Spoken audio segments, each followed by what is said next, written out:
fact that this couch has such an awkward sound to it. But man, if you've ever had a futon, you know this. If you've ever had a futon, you know this. Welcome, ladies and gentlemen, to the Curtis King podcast. For those of you that are listening for the first time, thank you for joining me.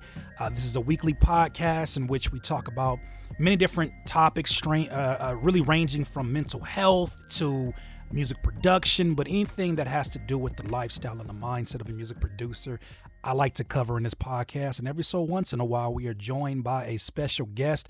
Today is no exception. Let's go. My friend, my buddy, very talented music producer, somebody that many of you know through his variety of videos through YouTube, variety of tutorial videos, and just being an all-around good dude.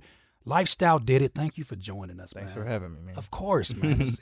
I appreciate you. He endured some technical difficulties on my end, but we are here. The last time I saw you was in San Diego for a music producer power event that I had, in which I had you as a speaker, the homie Ruslan, and I haven't really spoke to you since then because I don't like you. I'm just playing. I love you. That's what I that's what it was. That's what it was the whole time. I got No, number I got number love for you, my brother. You already know.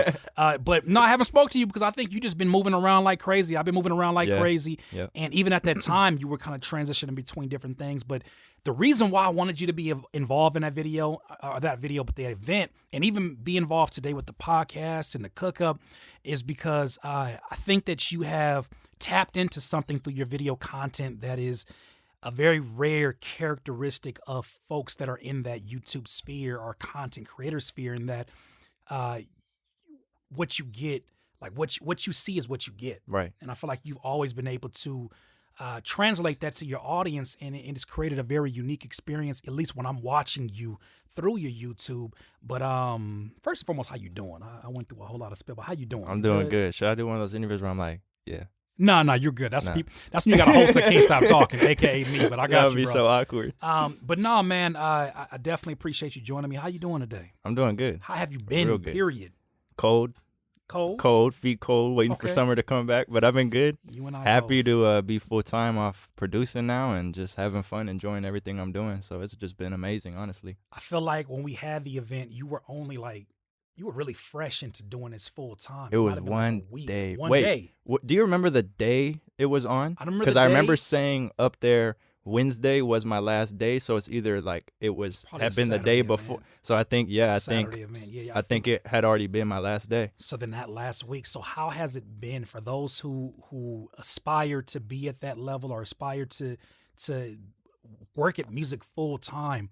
How has the journey been, the good and the ugly? Okay, well, however much you want to disclose. Oh no, I wanted to talk about this because I made actually I haven't completely made a video on it because this just started going, I guess, up maybe a few weeks ago, not even that long ago. And what I'm gonna get into is pretty much.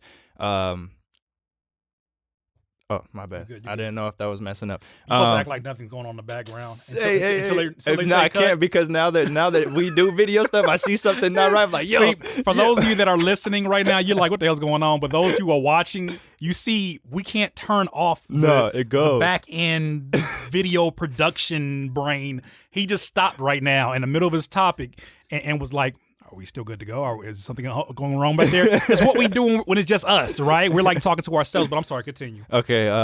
But you got a video that was coming out that basically kind of talks about and documents what this process has been. Right. But you were getting into that. That's what you were saying. Yeah, so I haven't created it yet.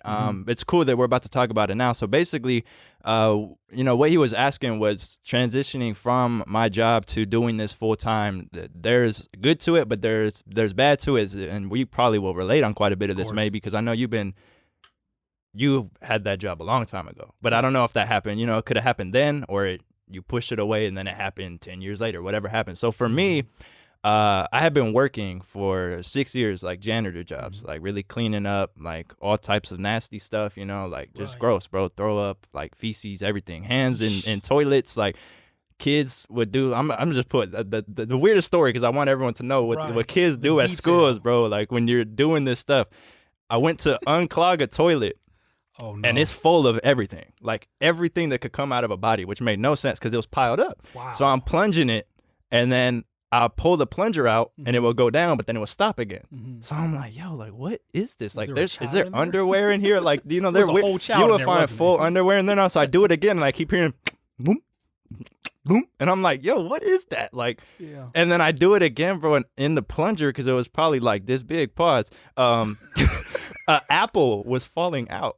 So they have put an apple in it and then filled it up. Which so one when of y'all kids, y'all little dumbass kids, and put a whole ass apple in the toilet at school because they want to try something out that they wouldn't try? Who does it that? took like 20 minutes. I had to like plunge it quick to get it stuck in the plunger with the water and then go like that to get it to come out. So you had a science to this. All over me, bro, and then it went on my face. Oh, whoa. I'm talking like colorful throw up and all. So anyways, after doing stuff like you that. said that to say? No.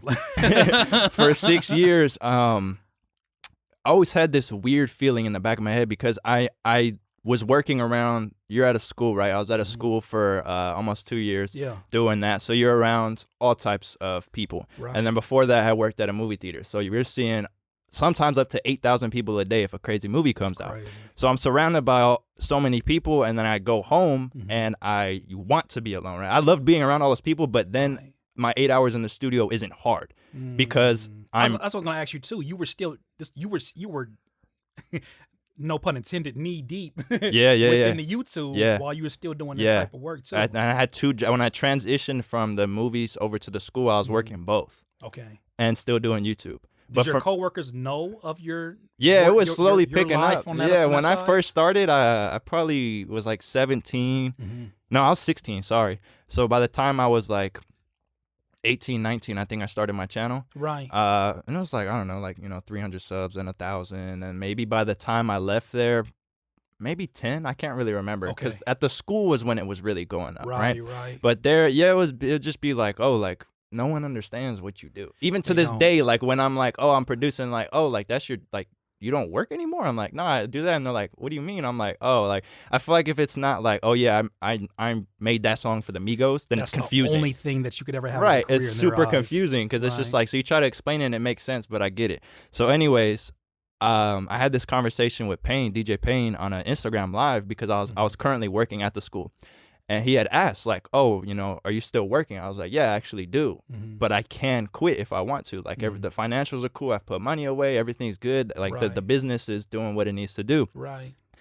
But I don't want to quit. And he's like, that's very interesting. And I think he told me he was a school teacher or going to be a school teacher at some point because he had a degree, Payne right? As a school teacher, that's what I'm saying. This man was fully. So we were kind of. That kind of scares me a little bit. I'll be honest with you. That's my brother DJ Payne 1. But if I think about how he snaps back on these kids on Twitter, I can only imagine the student that decides to stand up. He's like the detention teacher. He like Samuel L. Jackson on what was the name of that, Coach Carter? I feel like he'd just like sun somebody. He look at them and they soul with his eyes. Yeah. It's my bro, but that's crazy. I had no idea that he was even in there. Don't quote me, but I'm about 90% sure he said something about that because I brought up the school thing. If not, there'll be a video about it. He'll flame me. And I'm just gonna leave it alone. You're gonna be right there too. I'll just be like, he said, you said on what movie reference?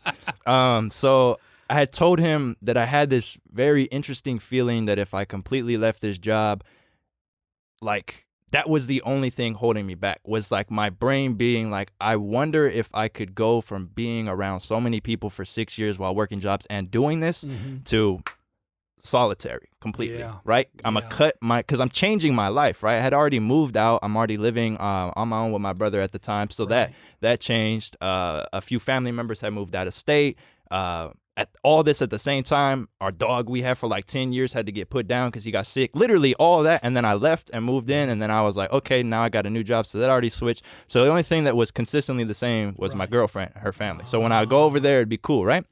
So I'm like, man, if I leave this job, would I don't know, like, would I be able to be completely focused? Am I going to be alone too much? Should I volunteer my time? Because I was very scheduled with what I do and it worked great. It's very much a part of your life. I think people don't acknowledge this part of it is the fact that folks who are in their regimen right now, you go to school, you got a job.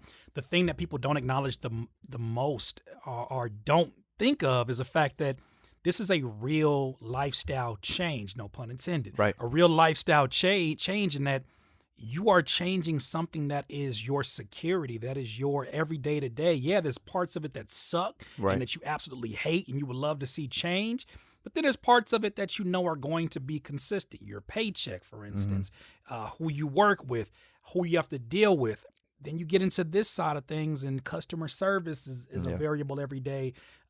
Sometimes in the very beginning, especially, income is not a predictable thing that you can say, I'm going to make this amount of money. Right. Even when you're dealing with affiliates. Yeah. So I'm glad that you're speaking on that, because I think a lot of folks are so excited about getting where the grass is greener. They don't realize that, yeah, the grass may be greener, but it's still grass, and you're going to deal with that itchy skin. So I'll tell you, when I went through some dead grass immediately. Yeah. So I'll go over that too. So I was sitting there, I was like, you know what, like, I just have to do it because I wanted to do it. This is what I've always wanted, and I'm able to do it. I'm looking at the numbers. They've been fine for a long time. Everything was fine. I could have done it. It was just like, I don't mind clocking in. And it sounds so weird, but I was so motivated with work, and I loved doing it, and I loved being around people, that it was like, I have my 8 hours in the studio, and I would, in those 8 hours, I'm just saying, I could knock out more work than maybe someone that has 16 hours, because I was so used to, this is my 8 hours. Yeah.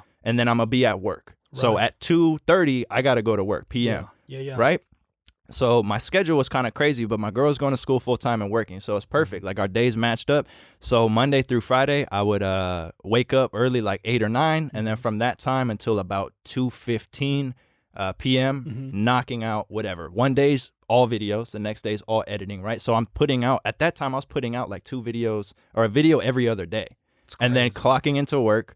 And I'd be there from 3 to 11:30 p.m. And then after, I'd go to the gym, because it just became a regimen, and I was trying to gain weight, because I was like, I gained like 10, 15 pounds, but I was like super skinny. I mean, I'm still kind of skinny, but like, you know what I'm saying? I was just playing. So anyway. Smelling the stuff that you was smelling as a janitor, I feel like I burn calories just thinking about it right now. I'm telling you, like, I was so used to it, man. For doing it after 6 years, like, it was nothing. Like, oh, it's just, there's throw up all over the floor. It just sucked because, like, it took longer to clean the restroom, right? You can't get done with what they called it, a run, as fast, right? And you got to go do the classroom an hour late. So anyway. But that becomes your new norm. And I think that's the bigger point now, is that you're making, is that this becomes your new norm. This becomes your new default, no matter what the type of job it is.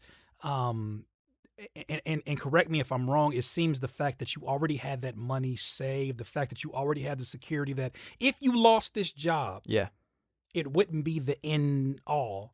No, at all. In producing, I could have paid everything and been straight off it. And perhaps that made your experience at work a little bit easier. Would you agree? Like, the way that you consume work as opposed to somebody else who doesn't have something else to look forward to. Yeah. I get what you're saying 100%, because I have friends that do that same thing, but they'll pick up like something that they truly want to work towards. Like, I have one of my best friend that I live with.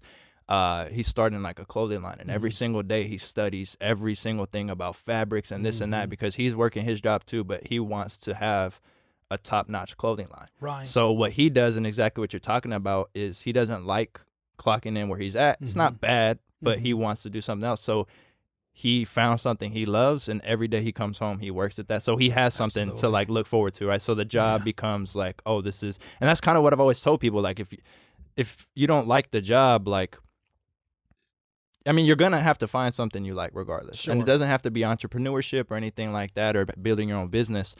But you can always find a little bit of time, if you have a schedule, to work and put some time into it. And that would just make you happier as a person. Absolutely. Because I didn't enjoy what I did, but it's a job. Yeah. Like, I'm working for someone. So if that's what the job entails, right, I could sit at a desk. To be honest with you, I'd rather have done the job I did than sit in a cubicle. Yeah. And that's just because I was moving around, and I'm outside, and, you know, there's young people around. That you enjoy there's about it, even though for somebody else they may not understand. It's nasty, but you could always pick out some good from it, because that part did suck. But then again, I get to work. I have some cool coworkers. There's always like young kids running around having fun. So it's just it's a upbringing environment.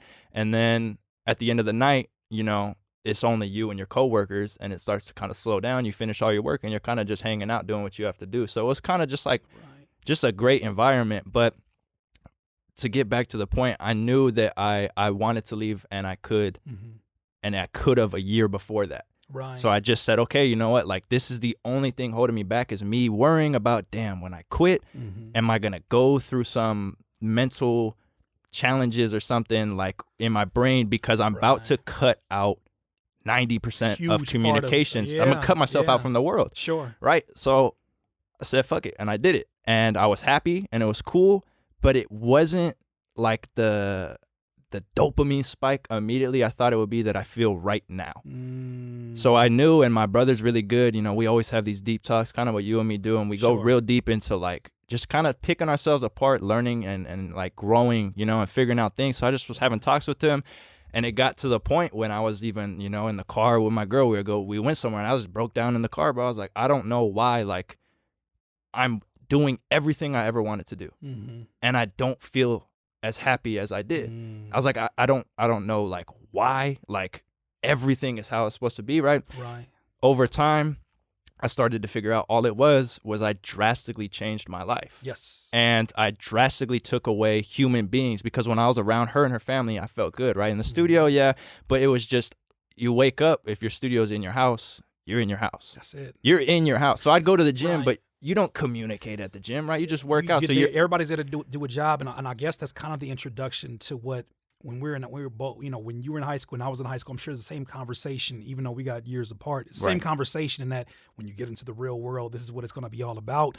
But the thing about it is that what you're explaining right there is the same thing that I felt about my time in high school. I was like, God, I cannot wait until I'm able to go to college and I can leave a classroom when I want. I could pick the classes that I want, go wherever I want, drive and all these things that felt like freedom.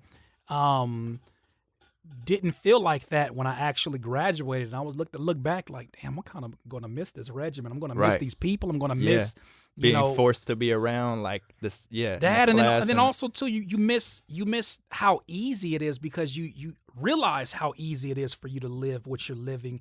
So what advice would you have for somebody right now that they hear what you're saying, but in their mind they're like, you know what, I hate my job. It's not making sense yet. You have no idea how difficult my job is. Right. Like I would kill literally to be doing what you're doing. Yeah. What advice would you have for them to prepare them for what's inevitable, which is that same moment that you had when you broke down in a car? Yeah. What would you tell them? I would say, I'm gonna can I trickle back just a little bit because I want to let everyone know now it's like. It's amazing. I wake up every day happy as hell, but it's because I had to figure out certain things and areas about myself when that transition happened of why I was feeling like that. And literally the only thing was because I had cut myself out from humanity. I was around 2,000 to 8,000 people every day at whatever job I was at. Sure. So when you cut all that out, you need people to be around. And I think you had said it in a podcast. You had said that being alone was worse than smoking like cigarettes or something like that, right? And I was at the gym listening to that, and I was like, and this is the moment where I'm about 50% through figuring out, right? So what I'm saying is I narrowed down the issue, and that's what I always do, because it's not just like, oh, I'm just sad. You know what I'm saying? Sometimes it's like that, but if it's really something, I like to find what it is, because I don't like to push things off. Sure. So I start nitpicking, and I just found out, like, okay, cool. All I need to do is get back to what I was doing, and that's being around people. So I'd be in the studio for the time I need, get what I needed done, and then I'd go out with friends. Or I would just drop, because you know how it is, you feel guilty when you do that. I said, let me cut that, because I'm young. Like, this is my life. I'm not trying to be not letting myself go have fun for 3 hours. Right. This just doesn't make sense, you know what I'm saying? Because it's just, you have to have, I'm a human being at the end of the day. We all are, right? You need to have people around. You need to have fun. You need to have interactions. Being in a room all day, every single day. You go crazy. Yeah, you're in your brain. You think so much. So I started figuring that out, picking it apart, and it really became easy to me. I said, oh, all I did was just change being around people. Yeah. So I just started being around people again. More, right? Forcing, not that I didn't want to, but just being like, okay, cool. Like, I'm gonna do the Eminem thing, 9 to 5 for like a week. And then after 5, I'm gonna go blah, blah, blah. Right. And it just started feeling good again. I would hit up my old coworkers, but hey, let's just hang out. I'd go hang out with them. Right. And it just pretty much got those little feelings of how my life was for 6 years back without having to be there. Yeah. And then I started seeing myself stupid motivated. Extremely happy, just feeling good again, because a drastic change can mess you up. Sure. Like a lot. It definitely can do that. And I think that's what you're shining light on is the fact that sometimes we get so wrapped up in what we want things to be like, that we don't realize the good in the things that we have currently right now, even the things that we associate with a negative light, like having a job. You know, we may have these things of, oh, I don't want to get up early, I don't want to do this, I don't want to deal with this coworker. But then, like you said, there are some good things there. There are the community of being around other people, and something that I realized in a really crazy period, the end of the last year, where I keep talking about, is the fact that, you know, this is something that we learned from dolphins, and that there's an acronym called POD, and that they do 3 things that keep them productive and keep them happy, which is play, they're around others, and then the D is for downtime. And so I think that this is what I'm hearing, that you found a way to do it. One, you had to find something that brought satisfaction besides just music, because that's almost your 9 to 5, and that you had to be around others, even others from your significant other. Downtime, you had to find time to have these thoughts, because when you're in go mode, and when you feel like, because I don't know how you were when you first, like, you know, you had money saved up, which is more than I had. I had no money saved up. I just made a decision that I'm not going back to a job. And it was a terrible decision, but we talk about that later. But at the time it was. But it worked out. It worked out. Thank God it worked out. I don't suggest it for everybody, because then they'd be like, "Bro, did you tell me to do this, man? And it didn't work." No, bro, I didn't tell you to do nothing. I didn't tell you to do a damn thing. But no, I learned from the experience, in that, you know, there are things about having a job that you do miss, and so I'm glad that you highlighted that. So that being said, let's kind of rewind back a little bit to why YouTube. You as a music producer, first of all, what got you into music production, and then what made you say, I'm going to start sharing some information on YouTube. I'm going to start sharing what I do on YouTube. So let's start, first of all, what got you into becoming a music producer? Okay, so I'm going to do like bullets in my head, because otherwise I'm going to rant for like 45 it's all minutes good. on each part. It's all good. I was 8 years old, and I got a drum set. And that was my first instrument that I learned how to play. And the reason I got that is because when I was young, I didn't know this. I'm like 2. You're not going to remember that far, right? I guess I was always following like little drum patterns and stuff of like music. And it's just stuff just growing up, you know, just listening to real old music that, you know, my parents were playing at the time. So I ended up getting a drum set. I don't even know if I asked for one. I think I just got it. And I was like, oh, this is cool. Like, let me learn it, right? Right. So I fell in love with playing drums, and then I'd be playing music with friends as time got, you know, on throughout high school. And then I was in a class actually called multimedia. So this was everything. And shout out to Mr. Robertson if he ever sees this, man. That's my guy. But he taught me so much about Photoshop, everything from the beginning that I learned, right? We were coding websites. I was like 15 at the time. Everything that I do now in my business stems back from a piece that he taught me, because it was like video. We would have to go shoot a video, right? And then, or it'd be like we'd have to take pictures, or we would have to record a song, mix it. There was a little studio there, and then we had to help out in the theater, just everything media, and then coding for sites. And that's every single thing I do to this day, right? It's funny because you're probably like a small percentage of the students in that class that actually did it for their own business, which is already and I didn't even know, right? I'm just enjoying it because I just like doing stuff like that. Because I used to mess around with like rock band mics and try to record my drum set when I was little, just to whatever. And it was on like, I don't even know what program, but it wasn't anything anyone would know. And it was a rock band mic, and I plug it USB, and it'd be clipping. And I'm learning small things, right? So from that, once the little studio at the school had opened up and we started doing theater stuff, I fell in love with it. And it got to the point where... Did you fall in love with, do you feel? I think he used to just have us go in and like record something. And you just had to record it and create something. And that would be your grade. Right. And I would see myself not leaving that room because it was attached. So it was like this big classroom. I don't even know how to explain it. Like those, if you ever been in like a multimedia room or something, they're different than a classroom. Like there's probably like a lot different when I was going to school. It's so many things, but it's not like set up. Don't be laughing, Ray. It's just weird. Like there's like a bunch of different rooms everywhere, and it just you don't feel like you're at a school. So anyways, a part of that was a big studio, and it actually had like a whole studio setup, MIDI keyboards, speakers, a room, a control room, and then actually had a live room separate, and the mics would run out, snake out into the room, and you hook them up. So it was a whole thing, and I would never leave the seat. So everyone's over there recording or whatever, but I was like the one like, oh, go get him to record. You know, like, oh, because he knows how to record. They were calling upon you. Yeah, like, he knows how to press record type of thing, whatever. He knows how to use this little thing. But so let's. You became the go-to guy. Yeah. Right? So my teacher started seeing that, and he's like, you know what, like, just record everything for me. After school, the band would come in and the choir and stuff.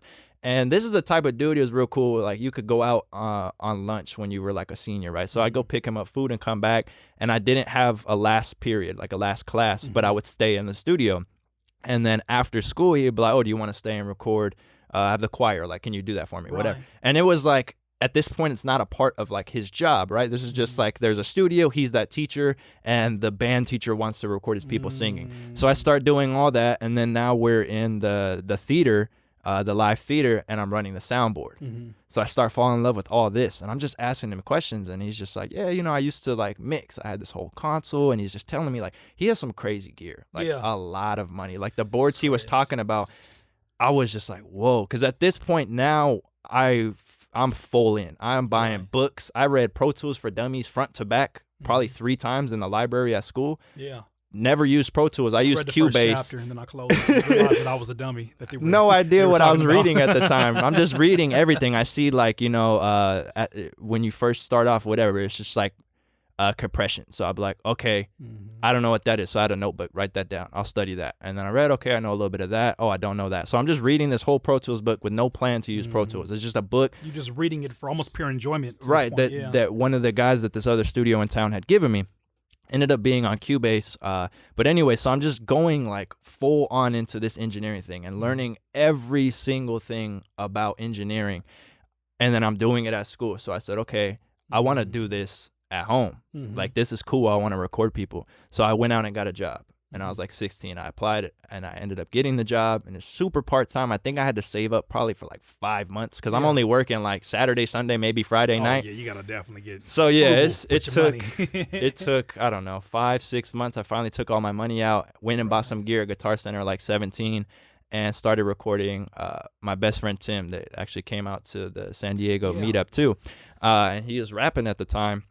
Now he's doing big things with video shooting for like huge rappers. It's crazy. Like, he's going up. He's still rapping too, but he was real into it. So I'm recording him, and then one day, pretty much, he just told me like, "Hey, like, make me a beat." And I was just like, "No, like, you could keep bringing beats, and I'll record you, but like, I'm not making you a beat, man." He's like, "Come on, like, just make a beat, like, just try." I was like, "All right," and I had made a beat, and we called the song "Bucket Hat" because he used to just wear bucket hats all the time. Okay. And it ended up being like, he was a very good rapper, but I was like, these are my first beats. So like, I'm saying the song's good because mostly what he did on it, but the beat wasn't bad, but it just wasn't like, I don't know, it wasn't the best, but he made it good. So we ended up making a tape called Contact, and it was like a really cool tape we had made. So you went from not making any beats at all to making a few, to making an album for him. Yeah, like a little EP. A little, like a little EP okay. we had. That's We still called crazy. it Contact. So I'm just having fun with it, recording him, but I'm mostly enjoying the recording process, right? But I was like, cool, like, I mean, why not? We do this. So the more I'm doing it, I'm finding myself making beats, and they weren't the best beats. And this is the time it was mainly, I can't even, I would just say like drill and like West Coast, right? There's a lot of like so I'm using like a lot of Nexus, and then just making like Chief Keef beats or like YG beats, right? Like left, right, and stuff. Finding out that's in like Nexus, right? Just like dan. I'm like, oh, that's from here. Like, that's crazy. So just doing stuff like the that. dopamine spike that it is when you find the sounds that are in your favorite songs. Exactly. I just so found cool. there's an 80s group called Art of Noise that made this song called Moments of Love. Everybody knows it, but they don't even know who it's by mostly. But it's that boom, boom, boom, boom, boom, boom, boom, boom, boom, boom. Have you ever heard that? Nah, Man, I mean, I'm terrible at probably like, have heard it. you would have to show me. I'm so bad at doing stuff like that. I found the actual 80s synthesizer, and it happened to be in a synthesizer vintage pack that I bought from a manufacturer. And I was looking at like all the 80s videos, just trying to find some content to put on IG. Yeah. Then I found the clip, and I was like, yo, like, fam, like that's the act. I have that. Yeah. Because I saw the act. You know how you look at the VST version of like some synthesizer hardware, and then you actually say, wait a minute, I've seen that somewhere. Yeah. Oh, that, and I pull it up, and then I actually heard the main sound, which is like a choir, like oh oh oh oh oh. How long did you listen to it? I got two questions. I'm almost embarrassed to even answer. I just sat there and was just like, I was in awe of the fact that I found it, and then two, I was in awe of the fact that I could recreate that, and I had the same thing that they had. Because for me, anybody ever asks what my favorite instrumental is, you're not going to hear a hip hop producer. You're going to hear that first. Yeah. That is my favorite instrumental of all time. Like literally play that when it's my last day and I'm out of here. You play that for me. That represents who I am. And so when I heard it, it sounded so magical. But then when you hear like the elements of it, kind of loses a little bit of its magic. But even then, it still is a dopamine spike to find it. So that's why I wanted to ask about that. You said you had two questions. The second one was, did you try to make a beat with it?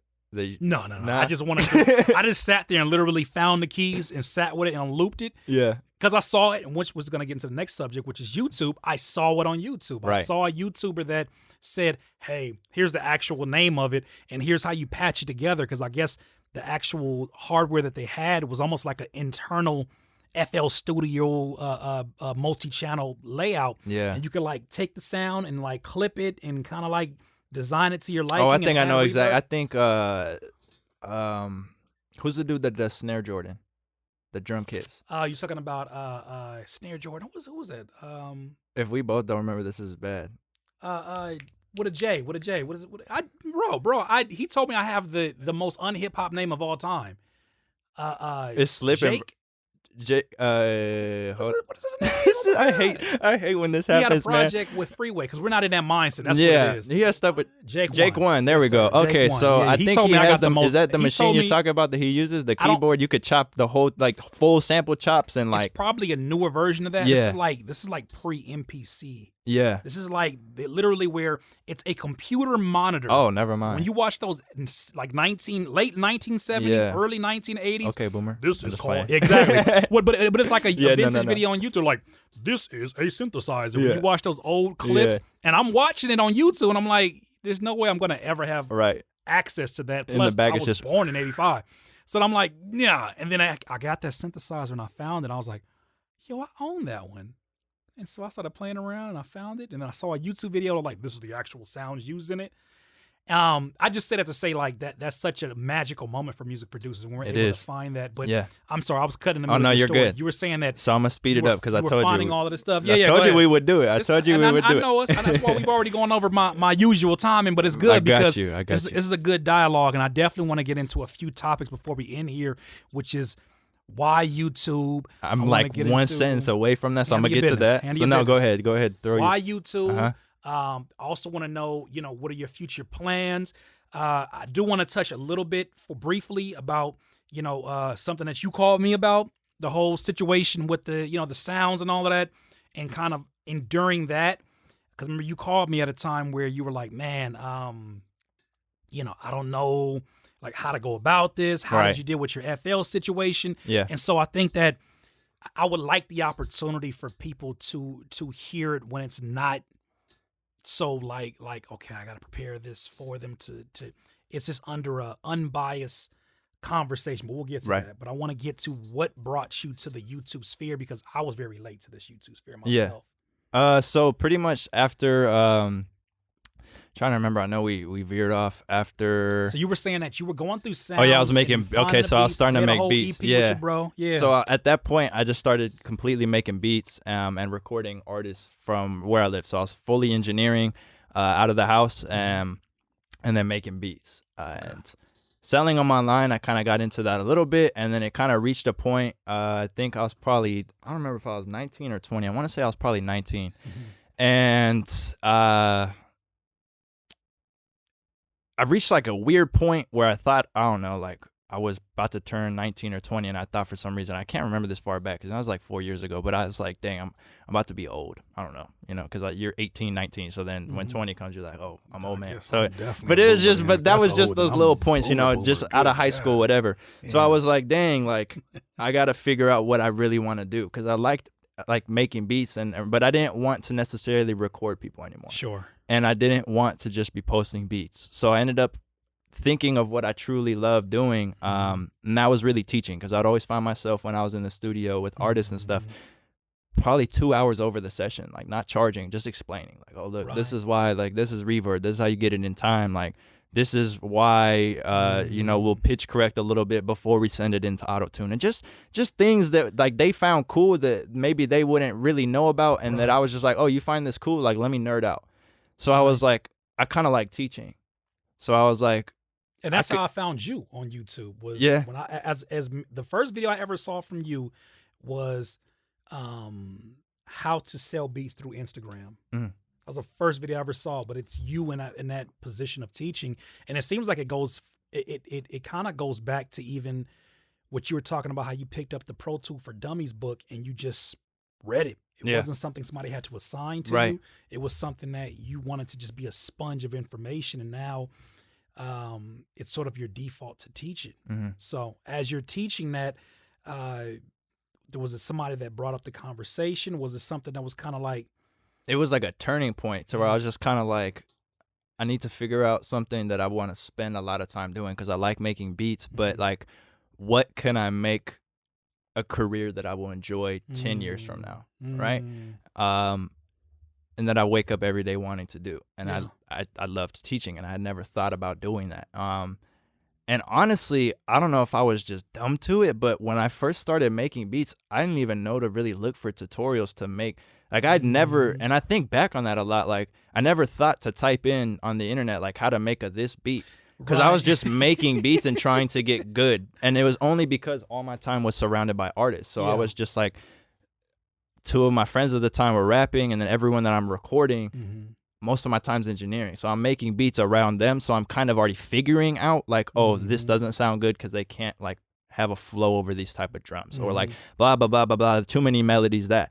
So I never really was trying to watch videos. I never even thought about doing it. So when I thought about making videos, I probably only knew about 2 producers on YouTube that were doing it because, they've just been known forever, and you would just kind of see them regardless of where you are. If you're on Twitter or Facebook, eventually BusyWorks is going to pop up, right? For sure. He that man monopolized. Shout out to the homie BusyWorks. And at the time, I was actually picking up on your channel because my friend was rapping, like I said, and this is when you were really just doing rapper content, honestly. Yeah. So I was engineering him and mixing all his stuff and then telling him, okay, to learn like the business side of it or the show or this.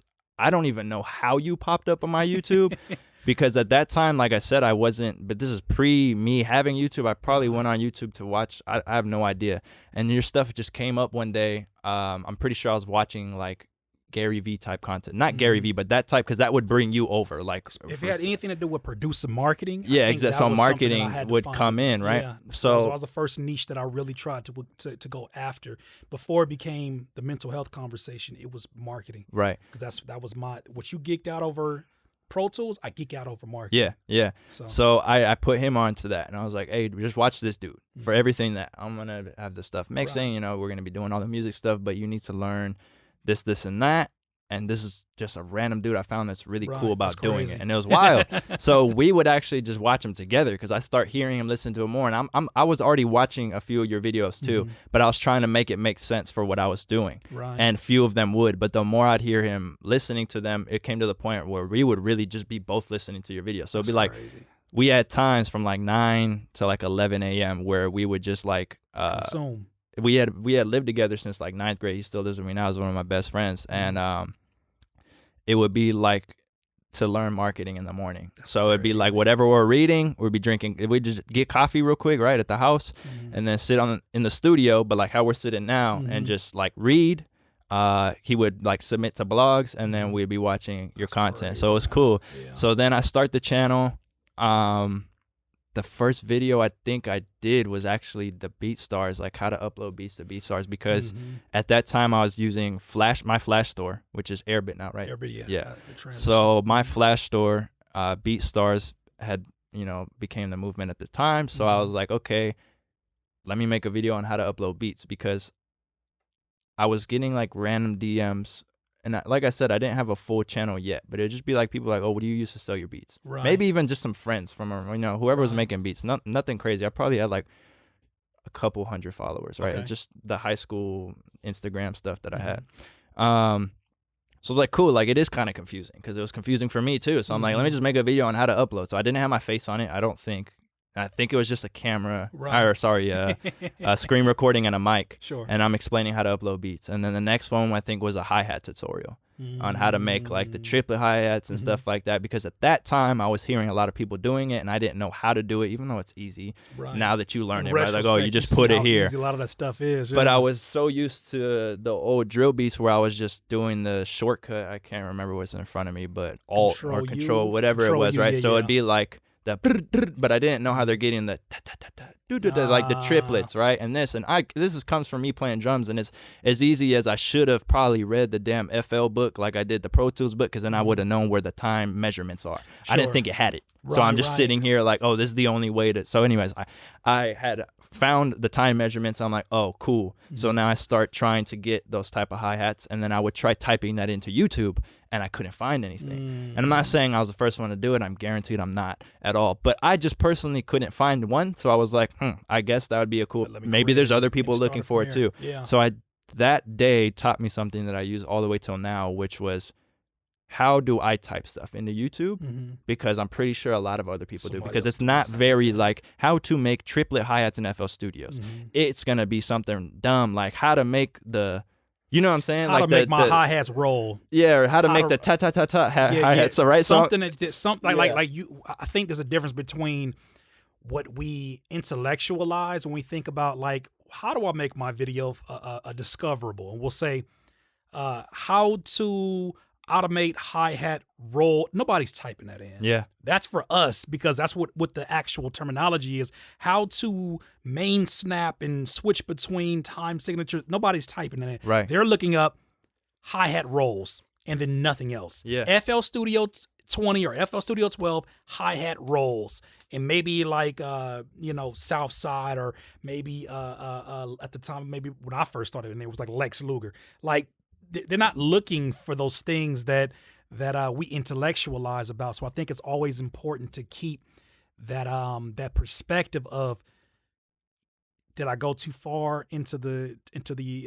producer-nese language, or did I pull it out to the point where somebody who just opened up FL Studio, who's like, yo, I know what I want to do, I just don't know how to describe it, but I'm looking for it. There's a lot more people like that than that are like us. Yeah. So I think it's important and to do I still that. type stuff like that. Like you just sit there, like if something goes wrong with like recording or something, you don't know it's a new program, you're going to type something weird in, like this super general weird doesn't, however you are looking at it, thinking in your brain, that's how you're going to type it. So I just pretty much would do that for a few videos, and that was the first one to kind of start gaining like traction. Probably after a month I start seeing like maybe 1,000, 2,000, and I'm at like 200 subscribers maybe. I'm like, whoa. Like, huh? Like, what is this? And that's like, all it takes is a few those are months, like man. very awkward videos I wish I could delete. Just Nah, because, don't delete those. you know That's your how it origin is. But you story, just go man. back and listen. You're just like, ugh. Like, but you get, because I was on like a iPad, I think. Yeah. No mic.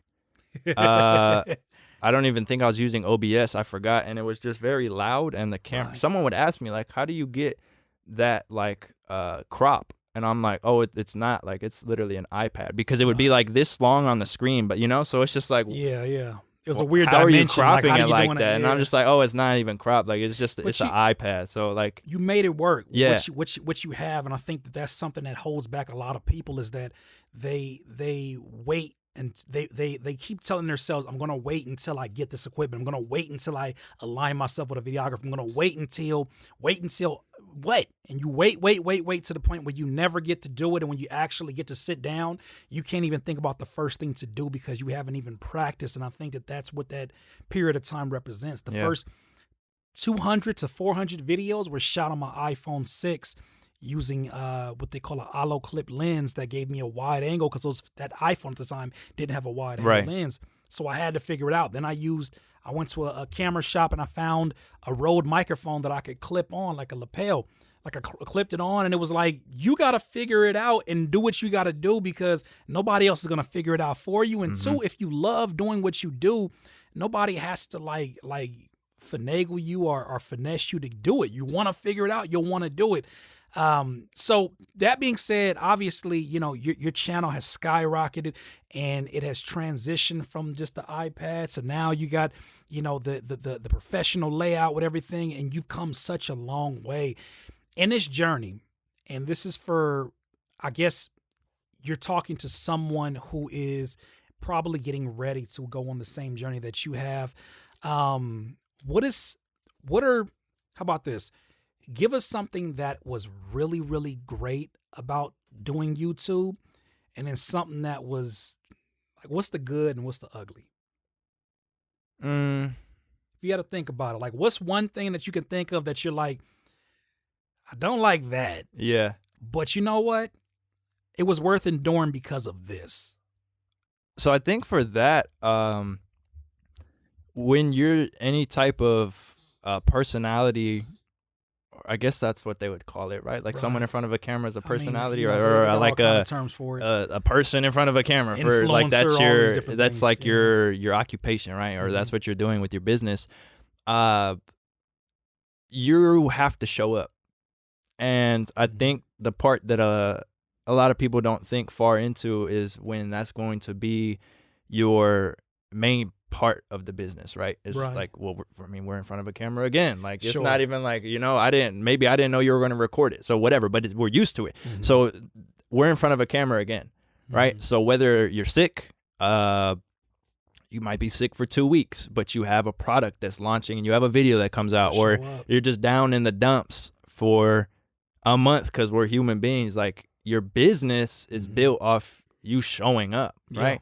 So I think that's something I never thought of. And not that it's bad at all, but it's definitely probably one of those, I guess you would say, cons that I would love to tell people if you're going to start doing this, is like, let's say you got a schedule of every single day. You have to remember, you got to show up. And then, you could take a week off and do whatever you have to do. But regardless, if that's the core foundation of it, especially in the beginning, you got to be showing up. And I think that's something I never thought of. And it for a couple, maybe a year or more, it was never an issue, you know? And then, like, let's say just something crazy happens and, like, you got a flood in the house. It doesn't, you don't know. And which like, you actually experienced. Yeah, we had like some like issues when we first moved into where we're at. And it was just like that. I remember we were on like one of those calls, and I was like, waiting for the plumber to come, but I'm still there. But like, so you see what I'm saying? So now I'm dealing with this issue in the house with the toilet, and it's messed up. We just moved in, and I'm waiting for a plumber, but we have a call. The show goes on at 12. So I'm in there and it's muted, and I'm like looking and doing this and waiting for the guy to come fix all this stuff. But so what about the flip side? What's the good? What do you feel like all of that stuff that you're talking about right now? Like that is the what do they call it? Like the casualties of war. Right. Like that's what you're going to endure if you decide to do this. And I don't think it's that bad, but it is. There has to be one, right? Yeah. But what was a surprise about this journey that you didn't anticipate that has been supremely positive in your life? Stuff like this, or being at the seminar that Kato and DJ Payne did that we talked about, and them telling me the impact of come up and talk, the ripple effect, I should say. And I bought a ticket to go. But I don't know if he put me on. I forgot. I can't remember if Payne had put me on, but I wasn't supposed to go up. I was in the audience watching. Yeah. Kind of tucked in the back because I got there a little bit late, so there's quite a bit of people there. So I'm like on the like further left side, and then when I first got there, we talked and like we're just chopping it up, and then Kato came up and we talked. But that was it. I was just supposed to be there to just watch because I wanted to learn. I'm always trying to learn. They have a lot of good information.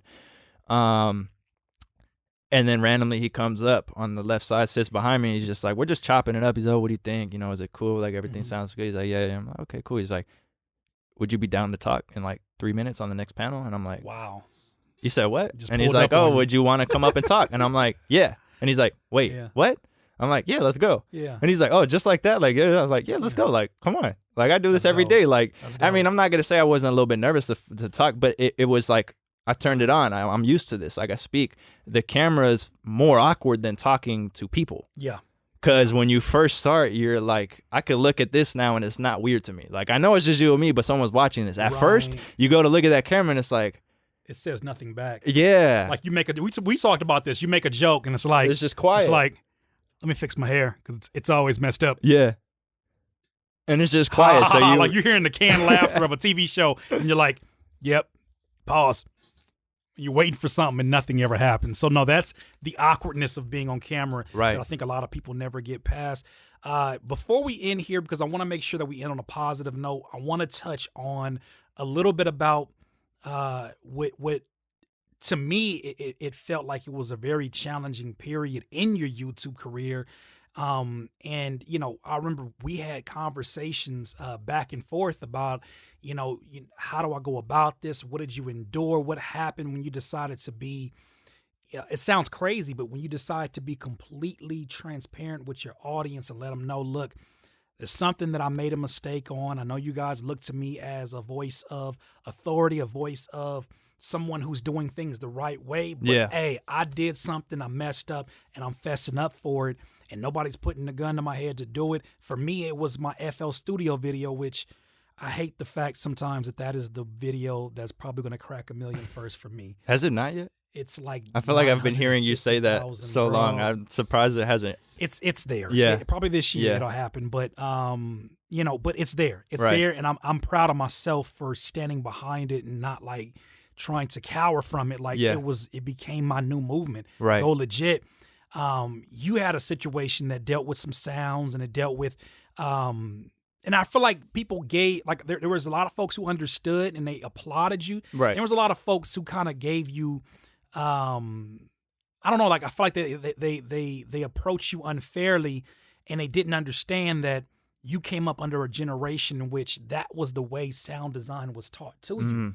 Like there has not been, maybe there is right now today, but there has never been a course that said this is how you make your own drum packs for a hip hop trap audience. Right. There's only been YouTube tutorials that you can learn certain things vicariously through, like maybe take an 808 and sculpt it differently, right? That's exactly how I learned too. Yeah. Right. So speak about that, because I feel like, for those who don't understand, let them know what exactly the situation was, not to rehash stuff, but at least to speak on it, because I think a lot of folks get the wrong idea and they get the wrong perspective on it. And I want you to be able to have at least within my platform, and be able to speak on that, because of course. I'm always somebody that's going to always be in your corner with that. Yeah. So pretty much what happened was, when I first started learning how to make drums, there was probably 4 videos on YouTube, and I'm not going to blast anyone's videos that I watched, right? That would teach you how to do it, and it would pretty much just be sounds that you would have, and then layering them differently or processing them, and then it creates something new, right? So that's the only way I learned, and I was looking into this for quite some time before I ever made any type of like drums. And the first ones I made, it was so long ago. It was probably when my channel was first starting, right? So the way I knew to do it was everything that I had layered in songs for artists, because I told you I came up making beats, and then those people would get on the beats. So pretty much it was like a one shop stop. People come into the studio, I'm engineering, and then they'd get on the beats, right? So to me, the way I was learning was when I'm layering my stuff and then it's processed in the song that I'm making, that after that, these drums are that is now your it's created. So after a little while, I just decided, that's the time I called you, and I decided that I wanted to kind of make a video, because I didn't know if that was completely right. I think a little bit more starts coming out of, especially now, and I know you do it too, and I've covered tutorials on like literally from zero. From zero, right? And like you said, there was only so much information out. Still not. I mean, there's sound design courses that teach you, like even BusyWorks has a sound design course that teaches you how to make your own synthesizer. But when it comes to drums, I feel like within hip hop, it's always been sort of this taboo thing in which we don't we don't talk about it enough. Now that I think that you're seeing more people who are using analog gear, like for instance, Decap talks about using a lot of analog gear and recording straight from analog gear, and then processing it in a way in which he brings his own interpretation to it. But my question has always been, and this is not for you, but for a general audience, where do sounds start from? Where does it? Where does a sound, a kick? Where does it originally start from? So that's what I think. It would be cool if we just covered like 4 things each, or maybe 2 of how. So for me, like I was saying, that happened, and I was just like, now I'm seeing more information of really these things coming from 0. So I was like, was I doing it wrong? Because it wasn't that I wasn't. I was gonna say this on the flip side. One thing I forgot: where does it come from, and who do you credit? Because if you say, okay, Bill, who has a kick drum, hit the kick drum and recorded it, and then put it up online. Right.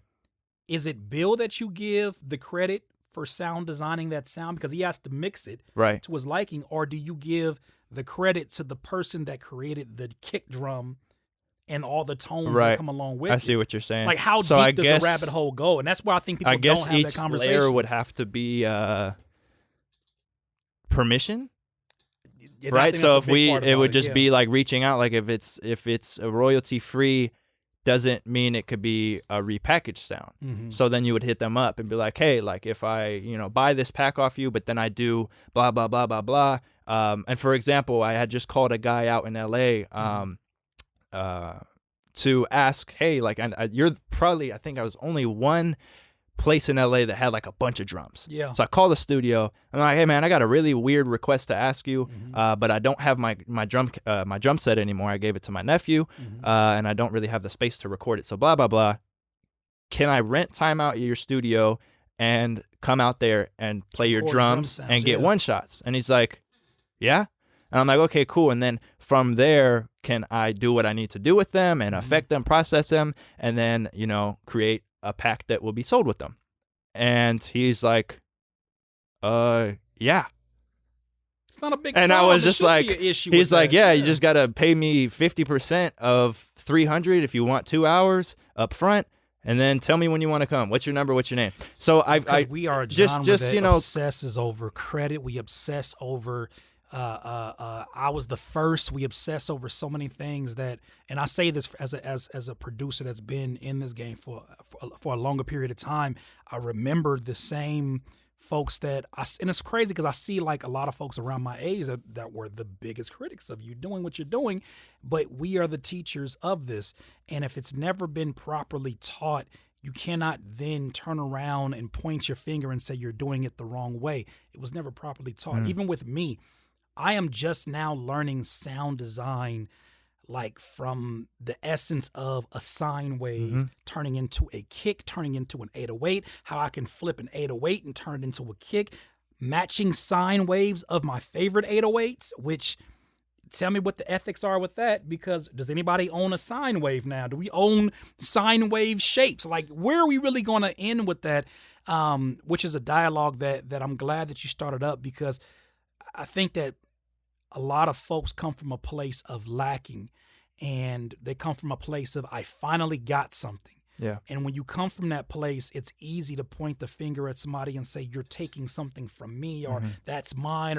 But at the end of the day, like, we can start a conversation and a dialogue that says it goes even deeper than your processing, to the point where somebody had to sit inside of a laboratory or wherever they make drums, a factory, and say, add a little bit more threading to this part right here, because without that threading, it's not going to have that tone. Yeah. That person right there is a sound designer in the physical sense, and you come in the digital sense and say, well, no, this is my sound. What do we really own in this sense?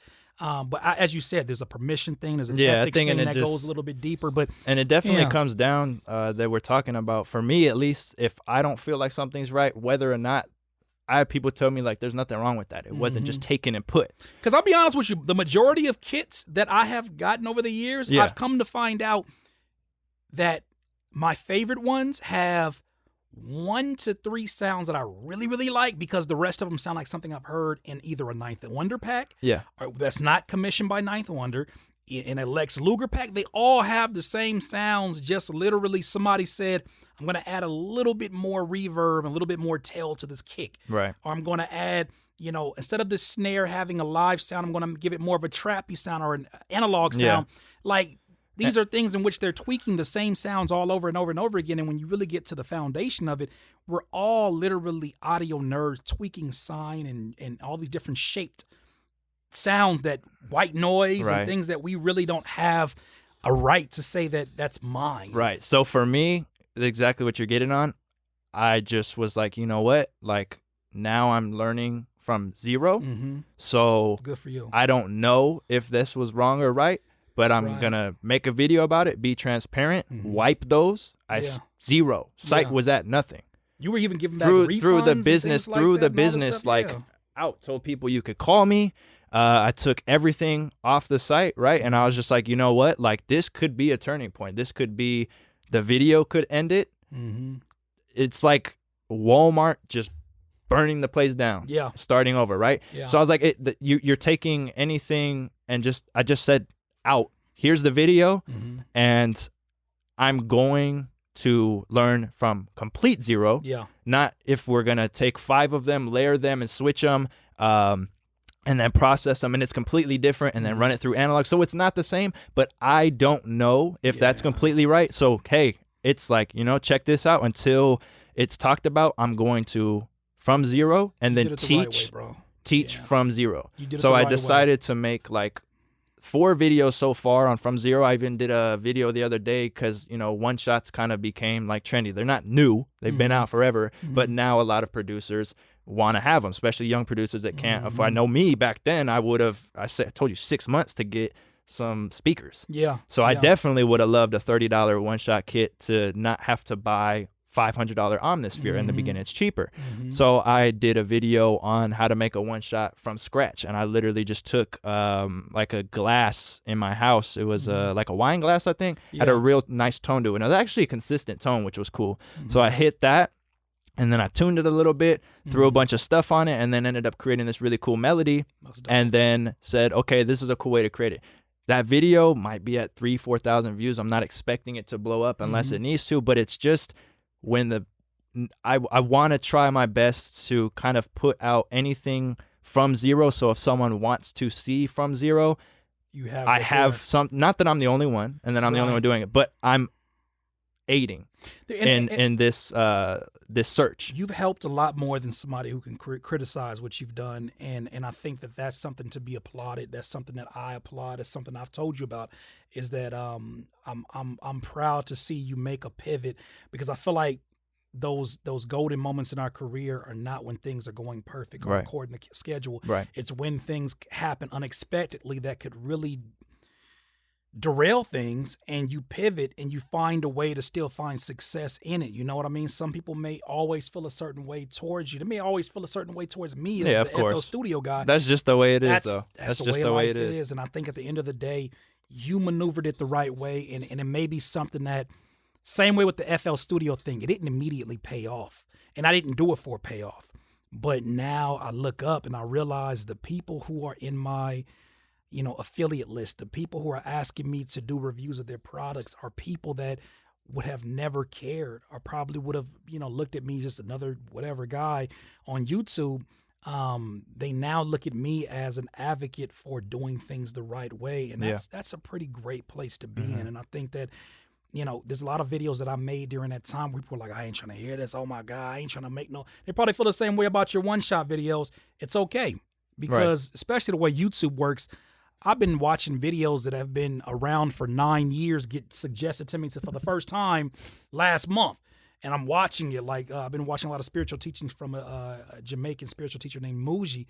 And I'm like, his videos have been around for almost 10 years, and I've never seen one. Yeah. And now at the time that I'm at, because of the stuff I've looked for, it's there. So when those kids who are young producers in the making, who are trying to figure out, like, I don't need to learn sound design right now. I just want to learn, some different techniques that help right now.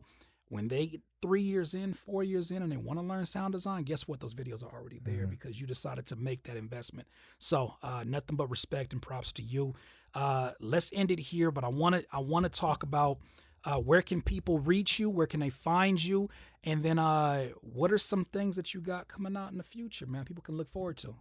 So for everything, it's just going to be LifestyleDidit, so .com, and then every social media is just at LifestyleDidit, which is cool. That was one thing, honestly, not to go too off topic, but that I wanted definitely when I first started was a title name that could be not taken. I don't want to be like _1. And I was like, damn, like I want it all to be very easy. So the day lifestyle would have been too no, it was difficult done. There was like food, there was this, there was that, and I was like, so I put that, and I actually that's exactly what you said. So I put the did it on it, because I had a bunch of terrible names before that. So once I figured that, I said, you know what, when I'm ever in a video, and this is like I was 17, like I said, sitting in the closet at work. Like the supply closet, trying to come up. Yeah, it sounded weird. I want to quit. So the supply closet, I was sitting there real quick, just trying to like figure out how I wanted to put this name together.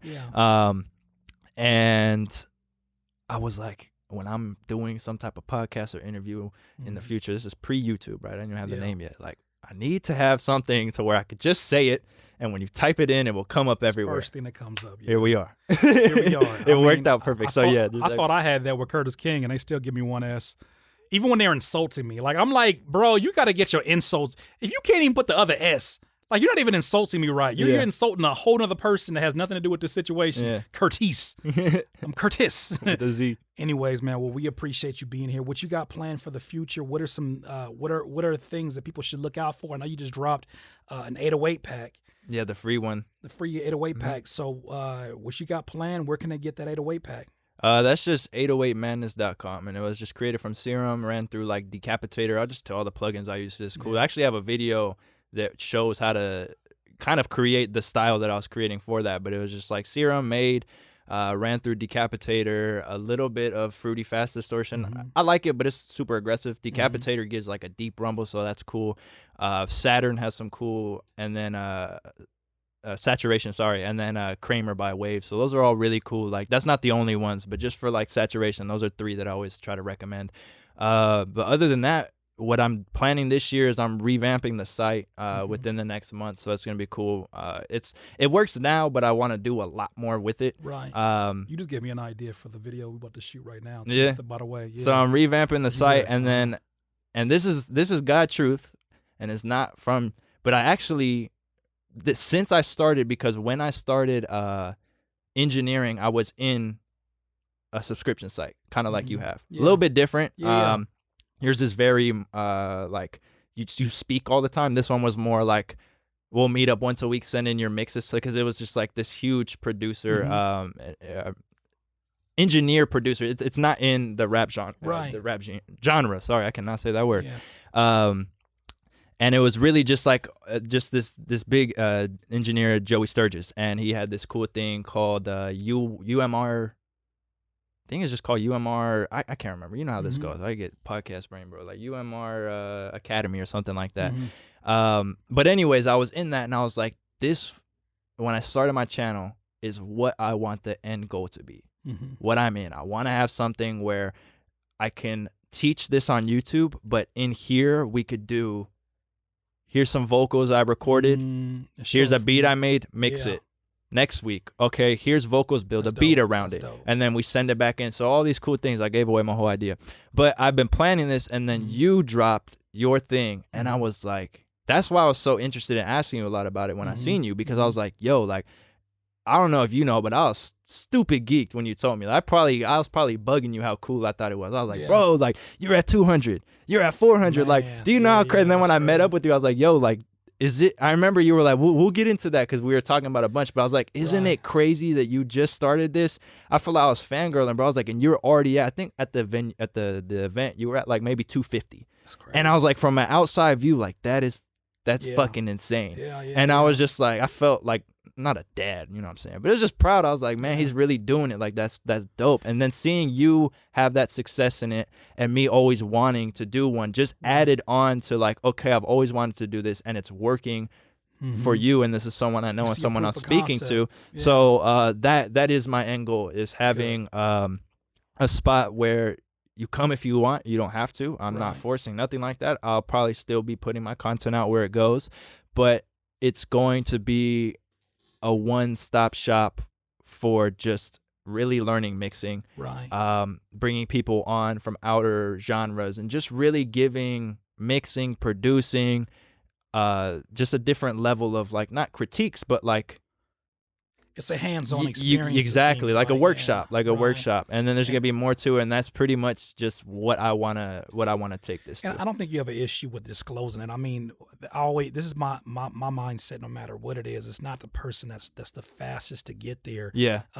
As much as it is the person that has the actual heart to stay in it, because this is something that I've learned a lot from doing a subscription-based direction. Like, I was all in.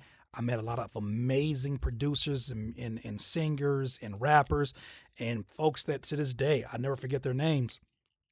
But at the same time, it is something that it consumes a different part of you creatively and energetically. Right. And so it was something that I think will be great for me when I'm done with music. But I'm not done with music. Right.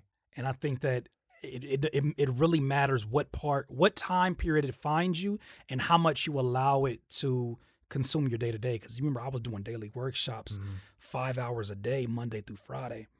And then sometimes doing one-on-one consultations. I'd be in them, and I'd have to go to work, and I'd be at work. Oh yeah, you showed up. You would still there, be doing. bro. I'd be on break at 5, and I'm like, damn, they're still going. And like, it was cool. It was super cool because it was Yeah. like, damn, like this is a great profession to have, to be able to just like disclose all your information with folks who are excited to be there and want to learn. And they had nothing to do with it, but at the same time, I am one person. And when all of that's being directed to you, and people were telling me, man, you should slow down, you should do once a week, and I'm like, nah, this is Curtis King TV. I gotta go all the way in. And so ego became a bit of that, and wanting to prove, you know, those who thought it wouldn't work out, prove them wrong. But all of that stuff ends up having an expiration date.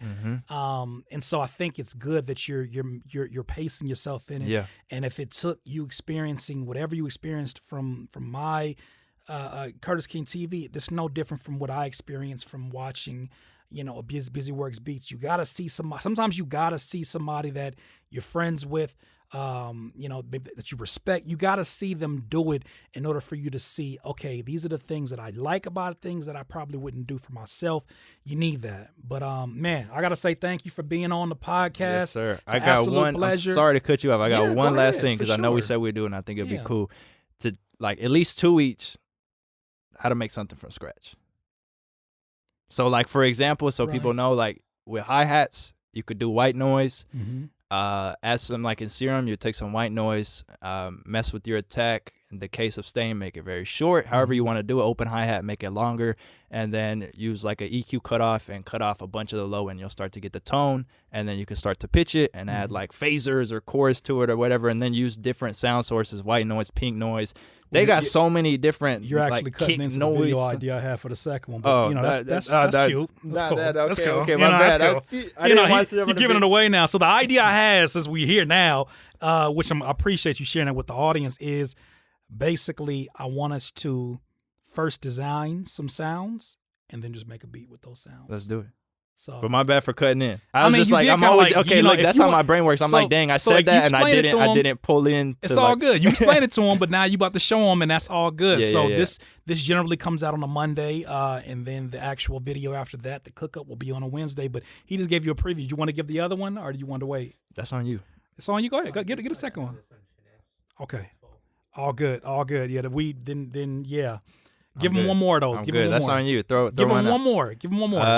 Let's see. Because all I'm about to say is kick two. That's all I got to say about that. And this man put me on the kick two. I think. Well, I have the 808 video out, which shows it in Serum, Kick 2, and then I did it in 3os. So since it's free and it comes with it, so actually you just go check that out if you haven't. And that shows it literally in 3 different things too. You could I think Serum's like 200, Kick 2 is like 50, and then 3os is free. So you got we got selections. We got tax brackets, and and then just seems like all you need. the processing's in there. Yeah, for the kicks and 808s, it seems like all you need. And even like I'm learning a little bit about how to manipulate snare sounds within it, even though I typically do everything pretty stock. Yeah. That's what does it. But man, we appreciate you being on here. Definitely appreciate everybody that's been out here and you've been listening and watching. The interviews they tend to be a little bit longer than the usual 30-minute podcast, but it's all good because I think that there is a lot here for people to think on, to definitely expand within their own careers. I really appreciate y'all that are watching on YouTube. Please subscribe if you're not subscribed. Share with a friend. Do it. Also, leave a comment about what was the most inspiring thing that you heard from Lifestyle Did It within this interview. Share it in the comments because I know that people like to read those and then go back to the video and actually search for the part that he said it. So if you want to timestamp it too, that'll be super dope. Aside from that, if you're already listening on Apple Podcasts, which most of you are listening according to the stats on Anchor, definitely subscribe.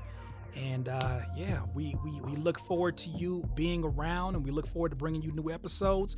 Once again, this is Curtis King of slapexperts.com, and this life you will not be full of life until you decide to live life to its fullest. Let's go.